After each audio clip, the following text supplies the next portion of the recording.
경제브리핑 불편한 진실이 여러분의 확실한 두통 치료제가 되어드리겠습니다. 경제 뉴스가 연예 뉴스처럼 쉽게 들리는 그날까지 경제브리핑 불편한 진실.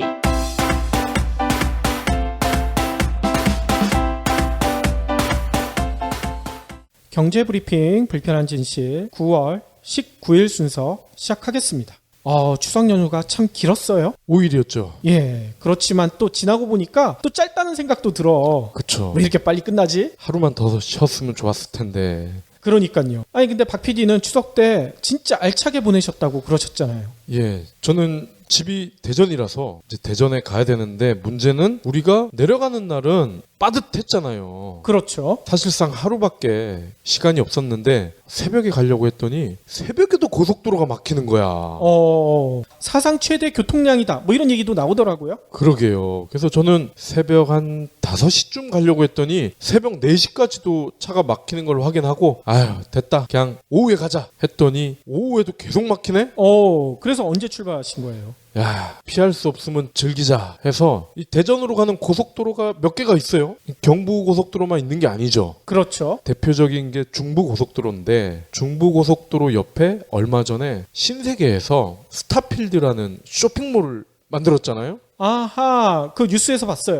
예, 뭐 한국 최대 쇼핑몰이다. 그래서 얼마나 좋은가 한번 가보자. 오기가 또 생겨가지고 오호. 거기서 놀다가 차가 이제는 뜸해지지 않을까라고 막연히 저는 생각을 했죠. 근데 결과적으로 이 생각이 맞았던 거예요. 선택을 잘 하신 거군요. 예, 스타필드에서 한 3시간 정도 왔다 갔다 하고 나서 중부고속도로를 타고 대전에 갔더니 2시간이 안 걸리네?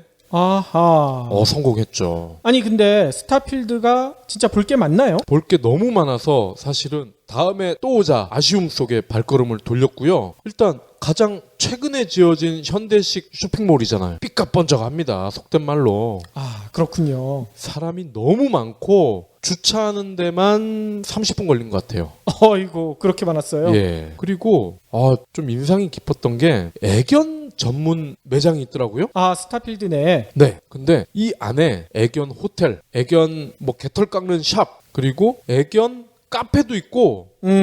그러니까 개를 좋아하는 사람들은 거기서 누구나 친구가 되더라고. 그렇군요. 서로 자기네 개 자랑도 하고 이러면서. 박 PD는 지금은 개를 안 키우시잖아. 그쵸. 지금은 소라게 2마리만 키웁니다. 소라게? 예. 개는 개인데 소라게예요? 그렇군요. 그리고 저는 또 대전에 내려가서 차례를 지낸 다음에 대전 옆에 또 공주시가 있거든요. 아이들 숙제가 있더라고요. 추석 때, 명절 때 우리 전통 놀이를 체험하세요. 그래가지고 이런 걸 할 수 있는 데가 국립박물관밖에 없거든요. 국립박물관에는 추석 연휴에도 문을 열고, 그리고 거기 프로그램 중에 뭐 윷놀이, 풍악놀이, 그리고 이 굴렁쇠 굴리기, 제기차기 이런 게 있어요. 전통 민속놀이 즐길 수 있게. 예, 그래서 공주 박물관에 가서 우리 또 무령왕릉에서 출토된 또 물건들 구경하고 아이들이랑 민속놀이를 하고 나름 알차게 보냈죠. 그러셨군요. 아니 박 PD가 그렇게 알차게 보내는 시간 동안 저는 허리가 아파가지고 고생을 했잖아. 허리가 왜 아파요? 이제 차례를 지내야 되기 때문에 차례상을 차리려고 뭐 이것저것 들다 보니까 어느 순간 갑자기 허리가 삐끗한 거예요. 네. 그래서 저는 처음에는 그냥 살짝 삐끗하니까 금방 낫겠거니 했는데 이게 추석 연휴 기간 내내 가네요. 진짜 나이가 들긴 들었나 것 같아요. 그 허리는요 40대부터는 조심해야 돼요. 특히 조금만 무거운 거를 들 때는요 무릎을 폴더처럼 접어줘야 돼. 그러니까 왜 우리 역도 선수들 보면은 용상할 때 무릎을 이렇게 굽힌 채로 이렇게 앉잖아요. 그렇죠. 그 자세로 물건을 잡고 같이 일어나 놔줘야 돼요. 안 그러면 허리가 정말 삐끗하기 쉽습니다. 그러니까요. 제가 남들 앞에서는 무릎을 안 꿇거든요. 네. 우리 와이프 앞에서만 무릎을 꿇어봤지 한 번도 꿇어본 적이 없어가지고 웬만하면은 허리를 피고 하다가 이번에 허리를 다친 다음부터는 앞으로는 무릎을 잘 꿇어야 되겠다 이런 생각이 드네요. 네, 허리 조심해야 됩니다. 경제브리핑 불편한 진실 들으시는 애청자분들 중에 저희와 비슷한 40대가 계시면 와이프 앞에서만 무릎 꿇지 말고 그냥 한번 꿇어보세요. 그러면 허리가 편해집니다. 대신 무릎이 좀 튼튼해야죠. 은행입니다. SC제일은행이 찾아왔습니다. 고객이 있는 곳으로 찾아가는 은행 서비스, 찾아가는 뱅킹 서비스를 SC제일은행에서 만나보세요. 서비스 신청은 홈페이지를 참조하세요. 언제나 고객이 제일, SC제일은행. 그러면 오늘 꼭 챙겨야 할 경제 브리핑. 예전에 우리 박 대통령께서 취임하실 쯤이었던 걸로 기억이 됩니다. 저는 지하 경제를 활성화하겠습니다.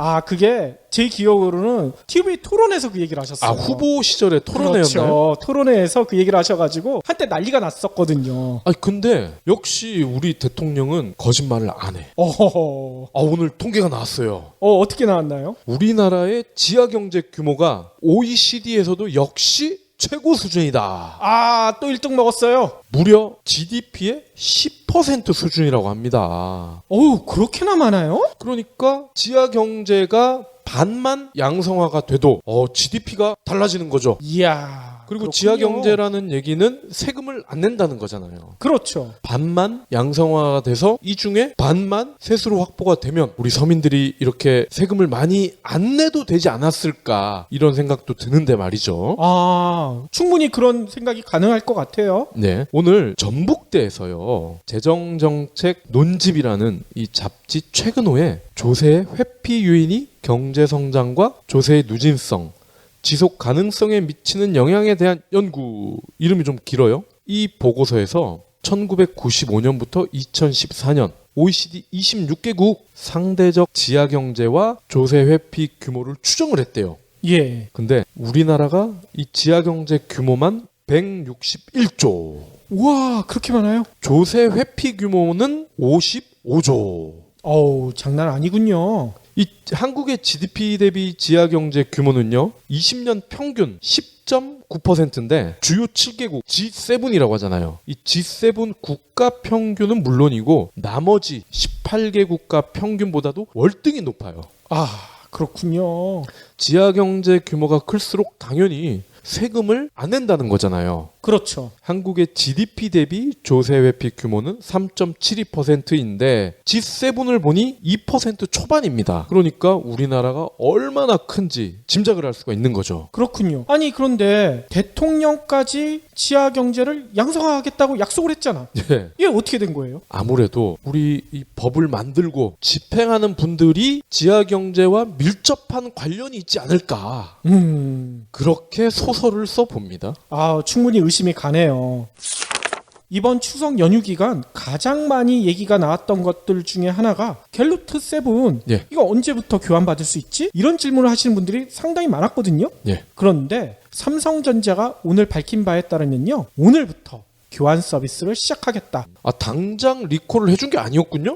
그렇죠. 삼성전자에 따르면요, 배터리 발화 문제를 일으킨 노트 7을 전량 새 제품으로 교환해주는 리콜 계획을 발표한 지 17일 만인 오늘부터 이통 3사를 통해서 교환을 해주겠다. 뭐 이렇게 밝혔다는 겁니다. 아니 이거 발표할 때 고객 안전이 최우선이다 그랬잖아. 근데 17일 만에 해준다고요? 그렇죠. 뭐 삼성전자에 따르면요, 그동안 추석 연휴에도 불구하고 휴대전화 생산 라인을 모두 가동해서 예. 신제품 교체 물량을 확보하기 위해서 이렇게 좀 늦어졌다, 이렇게 해명을 하는 것 같아요. 추석 연휴에도 공장을 돌렸다는 얘기는 이 공장의 노동자분들은 고향에도 못 갔다는 거잖아요. 그러니까 아무튼 위에서 잘못한 일 때문에 노동자들만 이렇게 고생을 하고 있는데요. 일단 삼성전자에 따르면 새 배터리를 장착한 노트 7은요, 일단 배터리 충전량 색깔이 다르대요. 원래는 흰색이었는데 이게 녹색으로 표시된다고 합니다. 아, 예전 터질 가능성이 있는 것과 이제 터질 가능성이 없는 것을 구분하기 위해서군요. 그렇죠. 그리고 기존 노트 7 사용자들 중에 벌써 충전기나 이어폰 이런 구성품을 잊어버리신 분들도 있잖아요. 예, 예. 이런 분들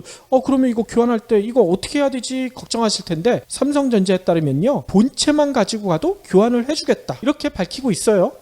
번들을 다 챙겨준다는 거군요. 그러면 이거 누가 충전기랑 이어폰을 들고 갈까? 이것도 좀 의심이 가요. 네. 다들 본체만 가지고 가겠죠. 아무튼 지금까지 국내에서 팔린 갤로트 7은요 약 43만 대래요. 그래서 이게 다 교환이 되려면 생각보다 시간이 많이 걸릴 수도 있다, 이런 전망도 나오고 있다고 합니다. 아니 근데 저는 그런 얘기를 들었어요. 자기가 산 매장에서만 교환이 된다. 그렇죠. 일단 이통 3사가 있잖아요. SKT랑 KT는 기존의 3매장에서만 교환해 준다고 밝히고 있고요. 네. LG U+의 경우에는 구매한 매장이 아니라 그냥 주변에 있는 어떤 매장을 가더라도 교환을 해주겠다. 오. 뭐 이렇게 밝히고는 있어요. 근데 문제는 벌써 여러 댓글들이 올라오고 있는데요. 교체를 하러 갔더니만 물건이 없다. 나중에 와라. 이런 얘기들이 나오고 있다고 합니다. 아, 물건을 비치를 안 해놨군요. 그렇죠. 그러니까 43만 대를 한꺼번에 교환해 주기는 쉽지가 않을 것 같아요.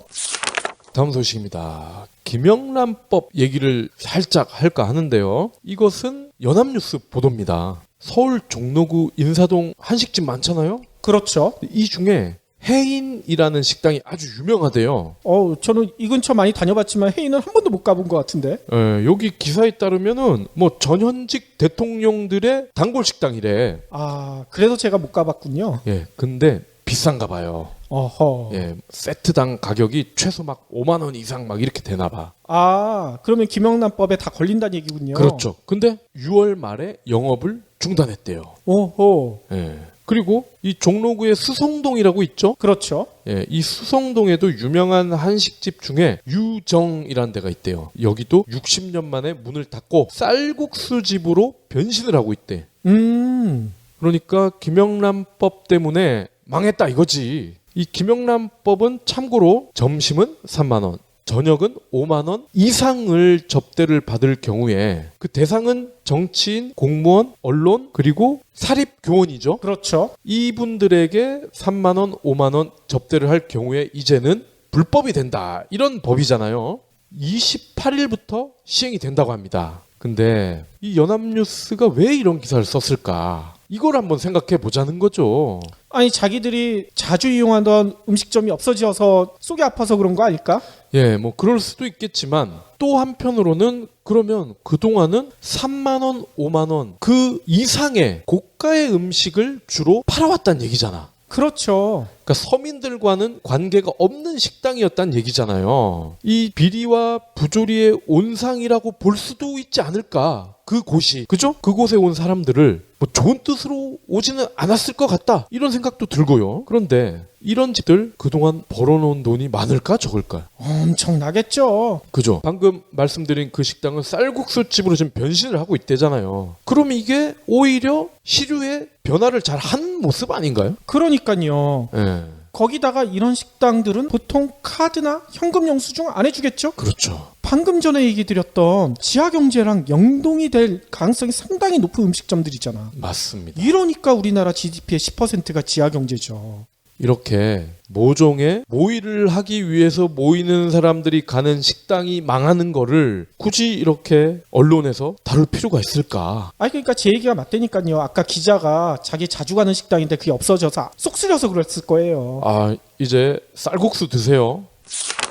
오늘 너무나 황당한 소식이 전해졌어요. 동일본 대지진 때 예. 방사능이 태평양 쪽으로 엄청 유출이 됐잖아요. 예. 그래서 거기서 잡히는 수산물 다 수입 금지가 됐었죠. 그렇죠. 그런데 그 후쿠시마산 식품이요, 국내에 수입된 게 400톤이 넘는다 밝혀졌네요. 아니, 수입이 안 됐던 거 아니에요? 원래 수입이 안 돼야지 정상인 것 같은데 400톤이 넘는 그 식품들이 국내에 수입이 돼 왔대요. 이 내용은요, 국회 보건복지위원회 소속 최도자 의원이 밝힌 내용인데요. 이 의원이 밝힌 바에 따르면요, 지난 6년간 후쿠시마산 식품이 873회에 걸쳐서 407톤이나 수입이 됐대요. 와. 그 중에 놀라운 것은요, 방사능이 검출돼서 통관을 하지 못한 게 197톤. 197톤은 반송이 됐는데 나머지 200톤이 넘는 그런 엄청난 양이 국내에 풀렸다는 얘기인 거예요. 지금 우리 뱃속에 들어왔다 나갔다는 얘기 아니야?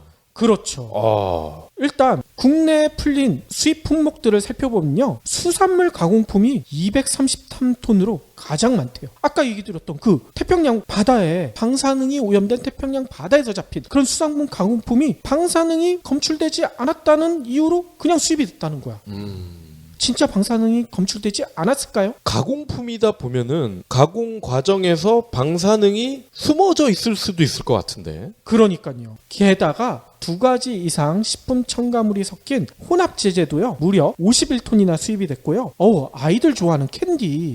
캔디도 41톤이나 수입됐다고 합니다. 그리고 어르신들 좋아하는 청주 있죠. 예. 청주도 33톤이나 수입됐다고 하네요. 아니 그러면 좋다 이거야. 이왕 이렇게 된 거 다른 나라들도 이렇게 수입을 해왔었나요? 아니죠. 다른 나라들도 이렇게 수입하는데 우리나라가 수입했다면 그나마 비난을 덜 받겠지만 문제는 우리 주변에 있는 나라들 중에 중국과 대만 있죠. 중국과 대만은요. 일본 후쿠시마 산이다 하면 모든 식품의 수입을 중지했대. 네. 그러니까 우리는 한마디로 일본의 봉이란 얘기인 거죠. 글로벌 호구네. 근데 한 네티즌이 이런 댓글을 달았어요. 수산물 사면서 일본산이란 표시를 본 적이 없다. 근데 아까 얘기는 233톤이나 수입됐다면서요. 네. 도대체 다 어디로 갔을까요? 지금 다 정화조에 있겠지. 우리가 먹고 다 배설을 했을 거예요 아마.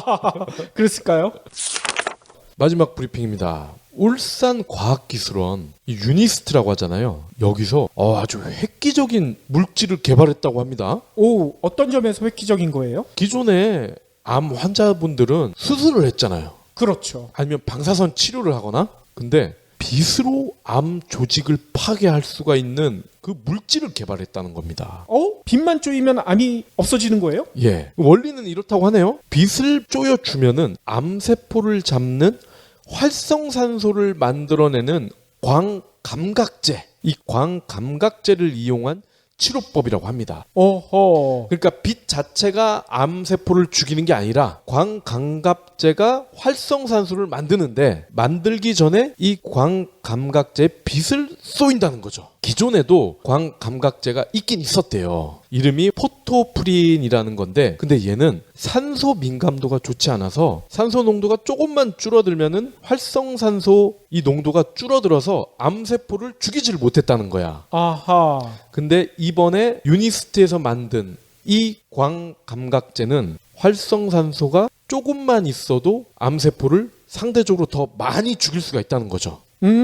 그렇군요. 제가 이 보도를 보면서 앞으로는 정말 암 수술을 하지 않아도 되고 그렇게 되면은 암 수술과 관련된 비용도 많이 줄어들 수 있겠구나. 이런 희망에 부풀어 올랐는데 이게 제 뜻대로 될까요?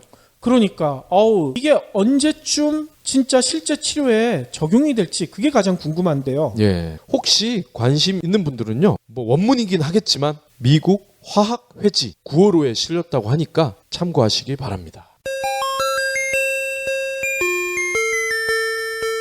이번 강의는 영향력에 관한 것입니다. 상위 업체의 영향력이라고 해야겠죠. 지난 10년 동안 웹사이트 수는 폭발적으로 늘었습니다. 근데 페이지 뷰는 이번보다 훨씬 집중되고 있습니다. 2001년 미국 전체 페이지 뷰 상위 10위 사이트가 31%를 차지했는데 2010년 들어서는 75%로 늘었습니다.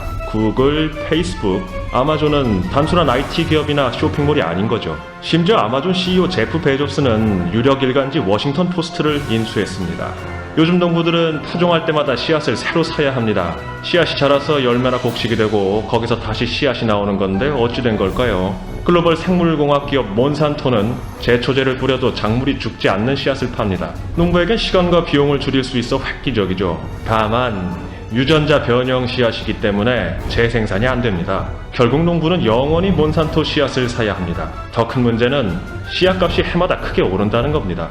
위기에 빠진 자본주의, 다행히 우리가 구할 수 있습니다. 부유한 노예, 슈퍼 자본주의의 저자 로버트 라이시가 신간 자본주의를 구하라에서 해법을 공개합니다. 상위 1%의 독주를 멈추게 하는 법, 자본주의를 구하라. 도서출판 김영사.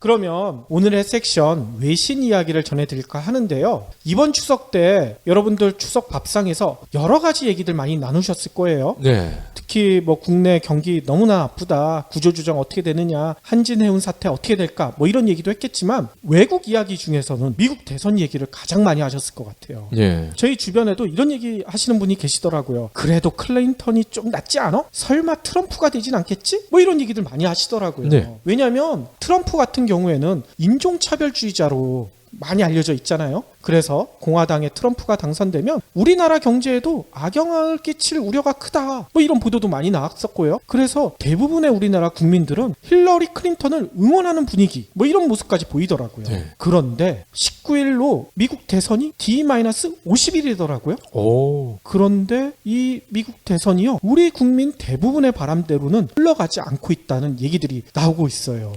아니 그러면은 트럼프가 될 수도 있다 그런 얘기인가요? 그렇죠. 일단 외신들 이렇게 전하더라고요. 역대 최대 비호감 선거다. 이번 선거가 너무나 수치스럽다. 뭐 이런 얘기들까지 해요. 그러면서 한 치 앞을 내다보기 힘들 정도로 대선 판도가 요동치고 있다. 이런 소식도 전해지고 있고요. 아니 근데 얼마 전까지만 해도 격차가 꽤 있는 걸로 제가 본 것 같은데 그렇죠. 그새 따라잡았거나 역전을 당했을 수도 있다 그런 말씀이신가요? 맞습니다. 그래서 오늘은요, 한때 클린턴 대선으로 굳어져 가던 미국 대선이 왜 이처럼 다시 요동치고 있는지, 그리고 앞으로 어떤 변수를 봐야 될지 이것을 한번 살펴볼까 합니다. 일단 아까 박 PD가 얘기한 대로요, 7월 민주당 전당대회 직후만 해도 클린턴이 대통령에 오르는 것은 거의 확실해 보였어요. 8분 응선, 9분 응선을 넘었다, 뭐 이런 얘기까지 나왔었거든요. 네. 당시 버락 오바마 대통령 내외가요, 클린턴을 위해서 감동적인 찬조 연설을 했죠. 미국인들이 진짜 이거에 다들 클린턴을 좀 미워하다가도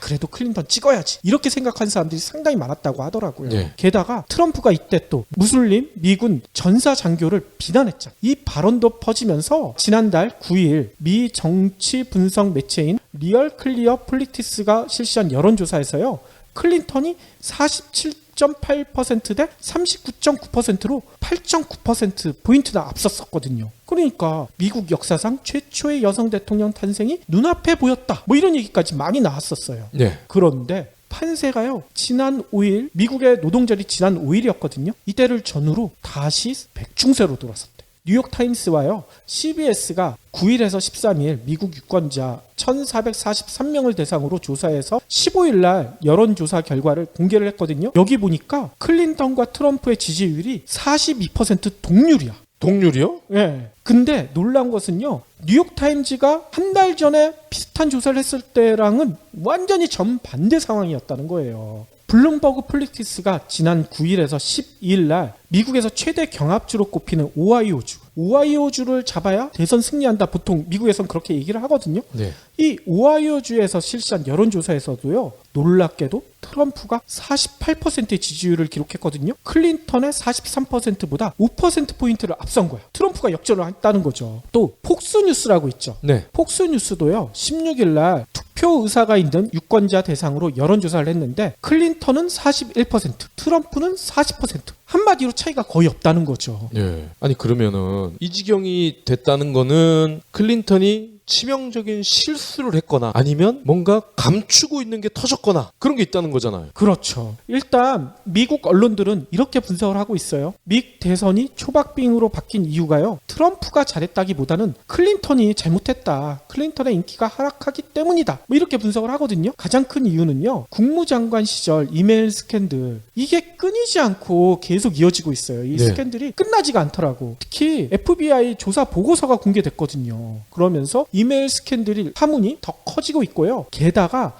클린턴 재단이라고 있죠. 이게 가족 자선 재단인데요. 예. 여기에서 특혜를 줬다, 특혜 의혹도 함께 불거졌어요. 게다가 실언은 주로 트럼프가 하는 걸로 생각하고 있잖아요. 힐러리도 실언을 했어.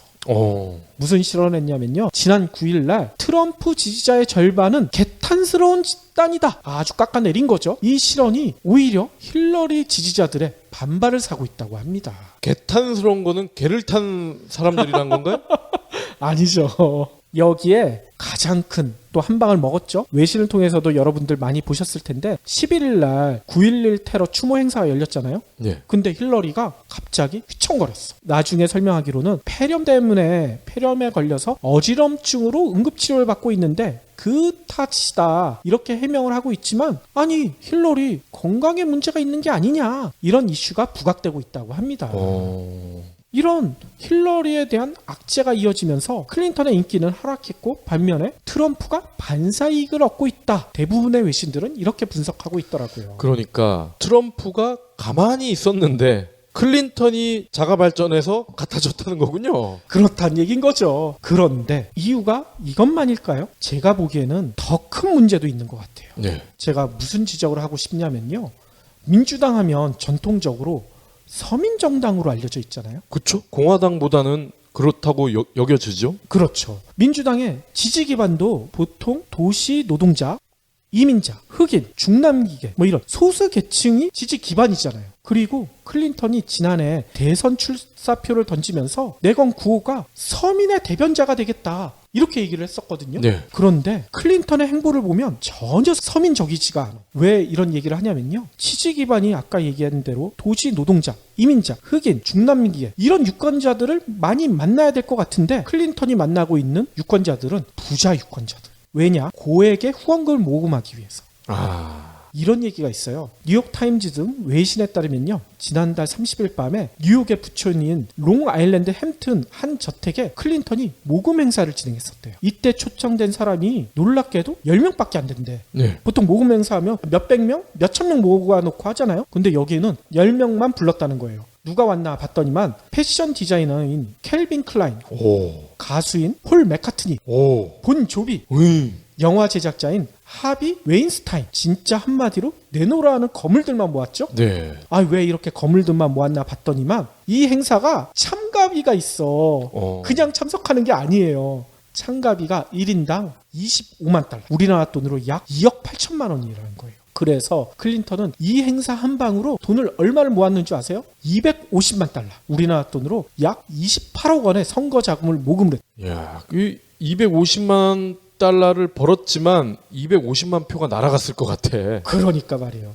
근데 놀라운 점은 이게 끝이 아니더라고요. 지난달 뉴욕 헤지펀드의 거물인 애덤 썬드의 자택에서도요. 선거 자금 마련 행사를 열었거든요. 근데 이 행사가 엄청난 구설수에 올랐어요. 이 행사에는 아까처럼 이제 거물급 인사들만 모은 게 아니라 어린이들도 불렀어요. 16세 이하의 어린이들. 네. 근데 16세 이하의 어린이들이 클린턴 만나면 막 이것저것 질문도 하고 싶을 거 아니에요. 대통령이 되면 뭐가 좋아요? 뭐 이런 것도 질문하고 싶은 게 많을 거 아니에요? 나도 있어. 그 남편 클린턴이랑 여태 살고 있었어? 애들이 그런 질문을 안 하겠죠. 아무튼 어린이들은 클린턴을 보면 상당히 질문을 많이 하고 싶을 텐데 문제는 질문을 하고 싶으면 돈을 내라고 했다는 거야. 어린이한테. 이거 궁금하면 500원 그거 베낀 거네. 궁금하면 500원이면 그냥 애교로 받아들이겠죠. 어린이인데 질문을 하려면 2,700달러를 내라고 했다는 거야. 우리나라 돈을 얼마인 줄 아세요? 300만 원을 내고 질문하라는 거야. 궁금하면 300만 원이야. 이야. 이게 말이 돼요? 허경환이한테 허락 받아야 되는 거 아니야 이거? 클린턴이 진짜 허락 받았는지도 모르겠어. 이러니 미국 언론들에서 난리가 난 거죠. 게다가 이게 끝이 아니에요. 질문 이벤트만 한 게 아니라 끝나면 클린턴과 사진 찍고 싶을 거 아니에요. 네. 사진 찍는데 그냥 찍어주면 얼마나 고맙겠어. 그냥 안 찍어줬다는 거야. 사진을 찍으려면 $10,000를 내래. $10,000. 우리나라 돈으로 1,100만 원을 내고 나랑 사진 한번 찍어. 이러니 얼마나 말이 많았겠습니까. 너무 심한데요. 물론 일각에서는 클린턴이 선거 자금 모금하기 위해서 어쩔 수가 없다. 진짜 쩐의 전쟁이라고 불리는 TV 광고 대결 앞두고 실탄 마련하려면 어쩔 수 없는 일이다. 클린턴을 옹호하기도 하지만 게다가 갑부인 트럼프랑 맞서기 위해서는 뭐 당연한 거 아니냐. 이런 얘기도 하죠. 하지만 미국 서민들이 보기에는 클린턴이 내 친구라고 보이겠어요? 서민 그리고 나고자의 친구가 되겠다는 클린턴의 약속을 기억하는 서민들이 어떤 눈으로 보겠어요? 아니 그리고 갑부인 트럼프와 싸우기 위해서라도 돈이 아닌 다른 거를 전략으로 삼아야 될 거 아니에요. 그러니까 저는 클린턴의 이 행태를 보면서 이런 유머가 생각나더라고요. 한 아이가 이런 얘기를 했다면서요. 우리 집은 너무나 가난해. 우리 집 정원사도 가난하고 우리 집 요리사도 가난하고 하다못해 우리 집 운전사도 가난해. 뭔 얘기인지 아시죠? 알죠. 이런 유머가 생각나. 클린턴이 이런 짓을 하고 있는 게 아닌가. 비슷한 거 제가 종종 하잖아요. 겨울에 너무 추운데 기름값이 없어가지고 하와이 갔다 왔다고. 맞아요. 근데 클린턴의 이런 행태가요. 과거에도 논란을 많이 일으켰대요. 클린턴은 항상 자신은 서민 편이다. 서민 코스프레를 하고 있잖아요. 네. 그런데 지난해 남편인 빌 클린턴 전 대통령과 함께 고액 강연료 스캔들 때문에 엄청난 곤욕을 치렀거든요. 그거 기억납니다. 기억나시죠? 이 부부의 강연료가 당시 얼마로 밝혀졌는지 아세요? 최고 회당 28만 달러, 약 3억 원이에요. 회당 3억이요? 강연을 하면 길어야 2시간, 짧으면 1시간 하는데 강연료를 3억 원을 받아. 우리 박 PD는 2시간 넘게 강연하고도 한 푼도 못 받았는데. 회당 3억이면은 거의 메이저리그 알렉스 로드리게스인데? 그러니까 말이에요. 그래서 이들 부부가 이런 고액 강연을 통해서 지난 한 해에 벌어들인 금액이요. 무려 550만 달러. 60억 원이에요. 예. 아니 물론 민주당 대선 후보이고 전직 대통령이고 이런 점을 감안한다면 강연료가 뭐 어쩔 수 없이 비쌀 수밖에 없지 않느냐 이렇게 얘기하시는 분들도 계시겠지만 서민들이 눈에 보기에는 이게 정당해 보일까요? 이해가 안 되죠? 그렇죠. 여기서 끝쳤으면 그나마 좀 괜찮았어. 얘기가 더 있어요. 클린턴 부부의 외동딸 네. 첼시. 예. 이름이 첼시거든요. 첼시 클린턴도 고액 강연으로 문제를 일으켰어요. 아, 걔도 강연을 해요? 그러니까 말이에요. 뭐 들을 게 있다고. 지난해 7월에요. 워싱턴 포스트가요. 여성 명예의 전당 개관을 앞두고 미주리대 캔사스 시티 캠퍼스에서 대표 연사로 힐러리 클린턴을 초청하려고 했었대요. 근데 클린턴이 강연료를 얼마 달라고 했는 줄 아세요? 27만 5천 달러를 달라고 요구를 했대요. 3억이네. 그러니까 너무 비싼 거야. 그래서 워싱턴 포스트는 그러면 클린턴 말고 딸을 불러보겠다. 딸을 불렀다는 거예요. 그런데 딸은 공짜였을까요? 당연히 공짜가 아니었다고 합니다. 걔는 반값 아니에요? 1억 5천? 반값도 비싸죠. 클린턴이랑 딸이랑 반값이 아니라 10분의 1이 아니라 100분의 1이라도 별로 할 말이 없을 것 같은데 당시 1시간 정도 강연을 하고 첼시가 챙긴 돈이 얼마인 줄 아세요? 6만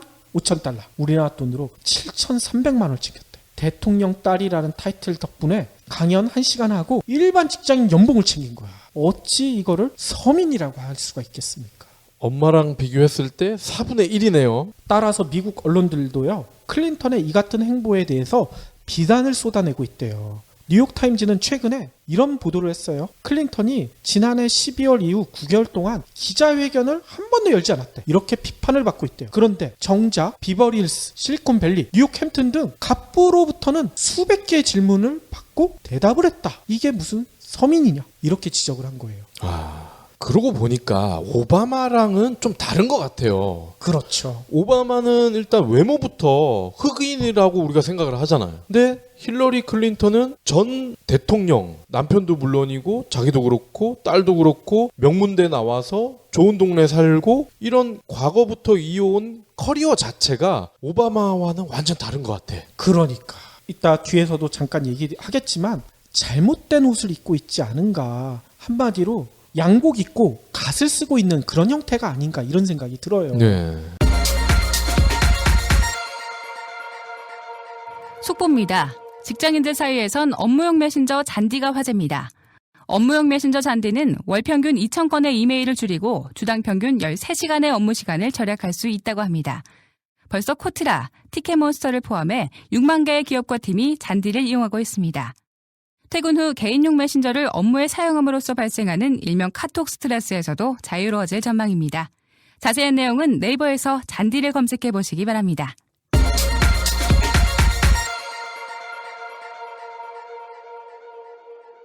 그럼 앞으로의 판세는 어떻게 전개될까? 이거에 대한 관심들도 많으실 거예요. 지금처럼 계속 백중세로 갈 것인지 그래도 클린턴이 다시 승기를 잡을까? 아니면 트럼프가 의외의 선전을 보일까? 이런 예상들을 많이 내놓고 있을 텐데 예. 많은 언론들은 앞으로의 승패에 가장 큰 영향은 TV 토론과 클린턴의 건강 이선서 이거에 따라 결정이 될 거다. 뭐 이렇게 내놓고 있어요. 네. 일단 26일부터 세 차례 TV 토론이 시작이 된대요. TV 토론 일정을 보면요. 1차 토론은요. 26일 날 뉴욕에서 열리고요. 2차 토론은 10월 9일 날 미주리주에서 열린다고 합니다. 3차는 네바다주에서 열린다고 해요. 그런데 미 언론들은 대체로 이렇게 얘기를 하더라고요. 1차, 2차, 3차가 있지만 그래도 가장 중요한 거는 1차다. 예. 1차 TV 토론의 승자가 본선에 승기를 잡을 수 있다. 보통 이렇게 예상을 하더라고요. 그러면서 도대체 1차 토론에서 어떤 내용들이 나올까 예측도 하고 있는데요. 트럼프는 아마 클린턴의 이메일 스캔들과 클린턴 재단의 의혹, 건강 문제, 그리고 이슬람 국가 바로를 비롯한 중동 정책 실패 논란 등을 집중적으로 물고 늘어질 것으로 보인다. 이렇게 예측을 하고 있어요. 네. 이에 맞서서 클린턴은 트럼프의 인종, 종교, 여성 차별, 트럼프 대학의 사기 논란, 카지노 파산 경력, 불투명한 세금 의혹 이거를 집중 공략할 것으로 보인다. 이렇게 예상을 하더라고요. 또 하나 중대 변수로 거론되는 힐러리 건강 이선서. 클린턴이 올해 68세더라고요. 생각보다 많네요. 나이가 많죠. 근데 문제는 벌써 2012년 국무장관 시절에 뇌진탕을 겪은 전력이 있대. 그래서 혹시 이 뇌진탕 치료가 완벽하게 되지 않은 게 아니냐, 또다시 뇌진탕을 일으키는 건 아니냐, 이런 의혹이 제기되고 있다는 거예요. 네. 그래서 트럼프는 이에 맞서서 지난 14일 날 미국의 유명 종합건강 TV 프로그램인 닥터 우즈쇼에 출연해가지고 이런 얘기를 했대요. 나는 약간 과체중이지만 아주 건강하다, 자신의 건강 진단 결과를 보여주면서 이렇게 공세를 취하더라고요. 여기에 또 빠지지 않는 게 러스트벨트, 예전에 한번 말씀드렸었죠. 또 히스패닉계의 표신, 또 최근에 일어난 테러도 큰 변수로 작용할 가능성도 있고, 오바마 변수도 대선 향방을 좌우할 것으로 꼽히고 있다고 합니다. 일단 17일 날 뉴욕 맨하탄에서 폭발 사고가 벌어졌잖아요. 네. 이게 정확히 어떤 의도에서 벌어졌는지는 아직까지 밝혀지지 않지만, 이런 대형 테러가 이어진다면 유권자들이 어느 쪽 후보에 표를 줄지 아직까지 잘 모른다고 하더라고요. 또 오바마 변수, 이 오바마 변수가 뭘까 궁금하실 텐데, 17일 밤에요, 오바마 대통령이 하원 흑인 코커스 재단 주최 만찬에 참석해서요, 이런 얘기를 했대요. 만일 흑인 유권자들이 클린턴에게 등을 돌린다면 나의 정치적 유산에 대한 개인적인 모독으로 여길 것이다, 이런 발언을 했다는 거예요. 오바마 입장에서는 흑인 표를 결집시키겠다, 이런 의도로 했을 수도 있지만, 이거를 듣는 백인들은 어떤 생각을 할까? 백인 유권자의 거부감을 일으킬 수도 있다, 이런 전망이 나오더라고. 네. 그러니까 오바마가 민주당 전당대회에서는 클린턴에게 표를 많이 모아줬지만 이번에는 오히려 클린턴의 표를 깎아먹을 수도 있다, 이런 얘기가 나오고 있다는 거죠. 그런데 저는 더 큰 변수가 있다고 생각이 들어요. 앞으로도. 뭐냐면 클린턴이 어설픈 서민 코스프레 이거 계속하다가는 진짜 된통 당할 수도 있다. 뭔 얘기냐면요, 클린턴의 어설픈 서민 코스프레가 버니 샌더스 지지자의 이탈을 불러왔다는 이런 분석이 나와 있어요.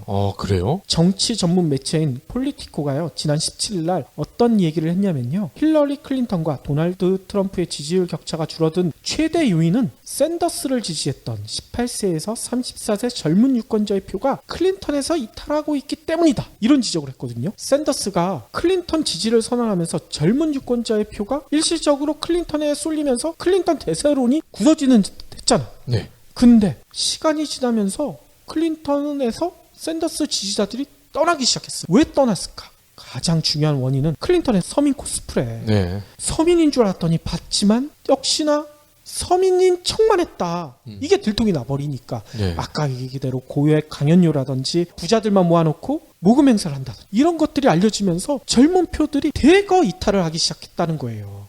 특히 이렇게 이탈한 표는요, 트럼프에 가지 않고 제3 후보인 게리 존슨 자유당 후보나 질 스타인 녹색당 후보한테 흘러가고 있대요. 최근 여론조사에 보면요, 18세에서 34세 유권자의 지지율은요, 클린턴이 31%로 가장 많긴 많아요. 근데 2위가 존슨이야. 자유당 후보 29%.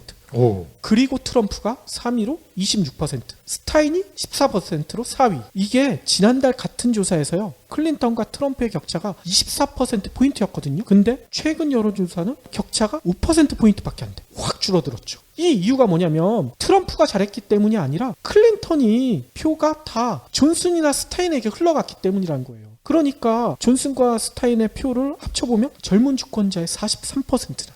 아니 그러면 이 클린턴 입장에서는 뭔가 특단의 대책을 내놔야 될 것 같은데요. 그렇죠. 클린턴 입장에서는 지금이라도 서민을 위하는 척이 아니라 서민들과 접촉점을 늘려야 되는데, 과연 클린턴이 그렇게 변신을 할지는 좀 지켜봐야 될 것 같아요. 게다가 이런 지적도 나오고 있죠. 샌더슨 지지표만 확실히 지켰다면 클린턴은 벌써 백악관에 무난히 입성한 축하잔치를 준비하고 있을 수도 있는데, 자치금, 건강이산서, 이메일 스캔들 이런 보이는 악재뿐만 아니라 샌더스 표가 이탈하면서 다시 또 백충세로 빠졌잖아. 악재를 맞았잖아. 아유, 선거에 이기려면 저는 더 강력한 처방이 필요할 것 같아요. 이 두 부부들이 가진 전 재산을 지금 바로 환원한다든가 이런 특단의 조치가 있어야 될 것 같은데요. 그렇죠. 아니 다 사회 환원하고 클린턴 전 대통령, 그 대통령 하면 왜 연금 나오잖아, 다달이. 그것만 받아도 상위층에서 충분히 먹고 살 수 있을 것 같은데요. 그러니까요. 진짜 서민의 대변이 되겠다는 그런 모습을 보여줘야 될 건데 클린턴이 과연 그렇게 할지는 참 의문스러워요. 그러면 클린턴의 이런 모습을 보면서 이런 생각도 들거든요. 진짜 집토끼는 다 잡았다고 생각을 하고 산토끼만 쫓다가 보니까 집토끼까지 놓친 꼴이 아닌가, 이런 생각이 들거든요. 네. 일각에서는 이런 지적도 하더라고요. 클린턴이 대선에서 패배할 수도 있다. 자칫 트럼프가 백악관에 입성할 수도 있다. 이런 얘기도 나오고 있고요. 클린턴이 승리하더라도 문제는 많은 상처를 남길 가능성이 크다. 이런 지적도 나오고 있고요. 상처뿐인 승리가 될 수도 있다. 그렇죠. 어떤 미국인들의 기득권 기피 현상은 이게 쉽게 치유되기가 힘들다. 이런 얘기가 나오고 있거든요. 네. 게다가 이런 얘기도 들어보셨죠. 텍사스주가 독립을 추진하고 있다. 네. 또 최근에 미국의 인종 갈등도 엄청 강화되고 있거든요. 자칫 남북전쟁 이후 150년 동안 잠잠했던 분열주의가 이번 기회를 통해서 다시 기승을 부릴 수도 있다. 이런 얘기도 나오고 있고요. 진짜 박 PD 얘기처럼 상처뿐인 승리가 될 가능성이 상당히 높다고 합니다. 지금 영국도 유로존에서 탈퇴하고 보호무역이 득세하고 상식과는 반대로 가는 트렌드가 있잖아. 그렇죠. 지금 미국 대선도 이거 어떻게 될지 모르겠어요. 그러니까요. 여기서 저는 또 하나 지적하고 싶은 것은 지금 미국 대선이 흘러가는 모습을 우리나라 정치권들도 눈여겨봐야 될 것 같아요. 네. 특히 야당에서는 클린턴처럼 집토끼 다 잡았다고 생각하고 산토끼 쫓아가는 집토끼마저 잃어버릴 가능성이 상당히 높다. 이런 모습을 보고 우리 야당들도 정권 교체를 하기 위해서는 좀 더 선명성을 높여야 되지 않을까 이런 생각이 들거든요. 아, 그러고 보니까 얼마 전에 이제 민주당, 지금 이제 민주당이라고 해도 되죠. 민주당 대표인 그 추미애 대표, 전두환 장군을 찾아가려 했었다면서요. 그러니까요. 그런 게 서민 코스프레 아니야? 그런 모습 보면서 진짜 민주당 지지자들의 이탈이 시작될 가능성이 많습니다. 클린턴을 보면서 좀 깨달아야 될 것 같아요. 전 장군을 왜 찾아가냐고.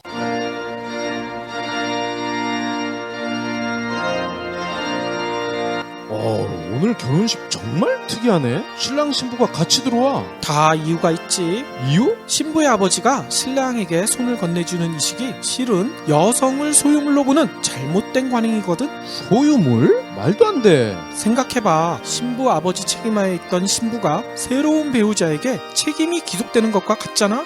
듣고 보니 그러네. 근데 요즘은 여성들 위상이 많이 높아졌잖아. 대통령도 여자고 이런 관행이 더는 없을 듯한데? 그럼 질문 하나. 만일 남성이 여성을 때렸다면 어떤 법적 처벌을 받을까? 폭력이니까 형사재판으로 가겠지? 그럼 맞은 여성이 폭력 남성의 아내라면? 글쎄, 그거야... 쉽게 대답하기 힘들 거야. 여성을 소유물로 보기 때문에 가정법원에 보내진다고. 가정법원? 말도 안 돼. 바로 남성다움을 강요하는 맨박스 때문이지. 남자는 강해야 하고 여성을 보호해야 한다는 잘못된 사고. 이런 편견을 깨부셔야 행복해질 수 있다고. 소중한 우리 딸들을 위해서라도 말이야. 그럼 우리는 어떻게 해야지? 테드에서 200만 뷰를 돌파한 토니 퍼터의 신작 맨박스에 자세한 해법이 나와 있다고. 맨박스라. 당장 사서 봐야 되겠네. 맨박스, 강요된 남자다움에 대하여 도서출판 한빛비즈. 마지막으로는요. 추석 연휴 기간 동안 이 얘기도 많이 나왔을 것 같아요. 삼성이 프린터 사업부를 매각한다며. 예. 이 얘기 때문에 난리가 난 집안들도 상당히 많죠. 실제로 한겨레 신문이 전한 바에 따르면요. 삼성의 이번 매각에 관련된 직원이 2,000여 명에 달한대요. 와. 상당히 많죠. 삼성전자는 지난 12일 날 이사회를 열고 프린팅 솔루션 사업부를 11월 1일자로 미국의 휴렛 패커드에 매각한다고 발표를 했잖아요. 그때 저희가 브리핑을 통해서 잠시 얘기 드렸듯이 가격은 10억 5천만 달러, 우리나라 돈으로 1조 1,800억. 그런데 삼성전자의 프린팅 사업은요, 지난해 매출이 2조 원에 달한대요. 임직원은 국내만 2,000명이고 해외를 포함하면 총 6,000명. 상당히 많죠. 해외 인원이 더 많네요. 그런데 놀라운 점은요. 프린팅 사업이요. 2007년만 해도 삼성이 태양, 연료전지, 바이오헬스, 로봇과 함께 6대 신수종 사업으로 선정했었어요. 예. 한마디로 미래를 책임질 유망 사업으로 꼽았다는 얘기인 거예요. 따라서 2004년에서 2007년까지는 매년 1천억 원에서 2천억 원의 순이익도 올리면서 승승장구를 했는데 신수종 사업 선정 2년 뒤 2009년에 첫 적자를 기록했고, 그리고 그 이후로는 장기 실적 부진에 시달려 왔다는 거예요. 예. 지난해의 적자가 무려 1천억 원대에 달한다고 합니다. 이것은 뭐 펠레의 저주도 아니고 무슨 저주라고 해야 돼요? 삼성의 저주라고 해야 되나요? 아무튼 한겨레 신문에 따르면요. 이번 결정은 이재용 부회장의 선택과 집중 경영 전략의 일환이다. 이렇게 분석을 하더라고요. 삼성이 선제적 사업 조정을 통해 핵심 사업 중심으로 역량을 집중하는 사업 재편의 일환이다. 뭐 이런 설명도 하고 있고요. 그런데 삼성 직원의 상당수는 그게 아니다. 경영진의 경영 실패 때문이다. 이렇게 지적을 해요. 한겨레 신문이 입사 10년을 넘긴 40대 중간 간부랑 인터뷰를 했는데 이렇게 얘기를 했다는 거예요. 경영자들이 단기 성과를 위해 무리하게 컬러 레이저, A3 레이저를 개발하면서 적자가 커졌다. 우리나라 최고라는 삼성전자에 들어와 회사 지시대로 프린터 사업부에 들어왔고 돈 못 버는 사업부, 초과 이익 성과급을 못 받는 사업부, 삼성 후자라는 낙인을 지켜가며 젊음을 바쳤는데 이런 결과를 맞다니. 뭐 이렇게 말끝을 흐렸다고 합니다. 예. 그러게 진작에 3D 프린터 이런 쪽으로 관심을 좀 돌렸더라면 물론 3D 프린터도 지금 당장은 돈이 안 되지만 미래 가치는 크잖아요. 그렇죠. 게다가 직원들은 회사에 대한 배신감도 토로하고 있다고 한겨레는 전하고 있어요. 한 직원이 이렇게 얘기를 했다는 거예요. 지난해 말 대규모 적자가 예상되면서 매각설이 불거졌는데 사업부장인 김기호 부사장이 매각설은 사실 무근이다. 이렇게 공식 부인하면서 직원들을 무마시켜 왔다는 거예요. 네. 그런데 갑자기 매각이 됐다. 너무나 배신감을 느낀다. 이런 얘기를 하더라고요. 또 한 중간 간부는 배가 침몰하는데도 선실은 안전하니 그 자리에 있으라는 안내 방송을 하고 정작 본인은 탈출한 세월호 선장과 다를 바가 없다. 이렇게 비난까지 하더라고요. 예. 근데 한겨레에서 지적하듯이 이번 사태의 가장 큰 원인은 무노종 경영 때문이 아닌가 이런 생각이 들어요. 네. 한 직원은 삼성이 노조만 있었어도 이런 일이 벌어지지 않았다. 삼성은 노조가 없어도 노조가 있는 회사보다 많은 복지 혜택을 주기 때문에 노조가 필요 없다고 했지만 정작 이런 사태가 벌어지니까 무노조 덕분에 구조조정을 회사 마음대로 하고 있지 않느냐. 만약 현대차라면 이렇게 쉽게 매각 결정을 내릴 수가 있었겠느냐. 이렇게 지적을 하더라고요. 노조가 있는 회사보다 많은 복지 혜택을 주기 때문에 노조가 필요 없다. 이게 이제 삼성의 공식 입장이잖아요. 그렇죠. 그럼 복지 혜택을 많이 줘야 될 거 아니야. 구조조정은 복지가 아니잖아. 그렇죠. 왜 다른 얘기를 하는지 모르겠어요. 아무튼 제가 듣기로는 이렇게 직원들의 동요 중에 가장 불쌍한 직원들은 삼성에 입사한 지 1, 2년 차밖에 안 되는 신입사원들이래요. 신입사원들은 다들 삼성전자 들어갔다고 주변에서 축하받았겠죠. 가족들, 친지들한테 야, 너 한턱 언제 쏘냐? 이런 얘기 들었을 텐데 이번 추석 때 할 말이 없었다고 합니다. 신입사원들 중에 몇몇은 회사 사내 게시판을 통해서 아니 우리는 어떻게 되는 거냐? 우리는 다른 부서로 발령을 내주는 거냐? 이런 질문을 했다고 하는데 제가 듣기로는 삼성전자에서는 예외 없다. 신입사원이건 경력사원이건 프린터 소속부 사원들은 모두 다 매각 대상에 포함된다. 이렇게 얘기했다고 해요. 네. 예식장 잡은 친구들도 있었을 텐데 참 걱정입니다. 노조 없는 회사가 얼마나 쉽게 흔들릴 수 있는지 여기서 우리가 알 수가 있고요. 오바마 대통령이 그랬잖아요. 살고 싶으면 노조에 가입하세요. 여기서도 증명이 되는 것 같습니다. 우리가 일주일에 한 번은 몽구형을 괴롭혀 왔는데 그래도 이런 측면에서는 몽구형이 좀 낫네.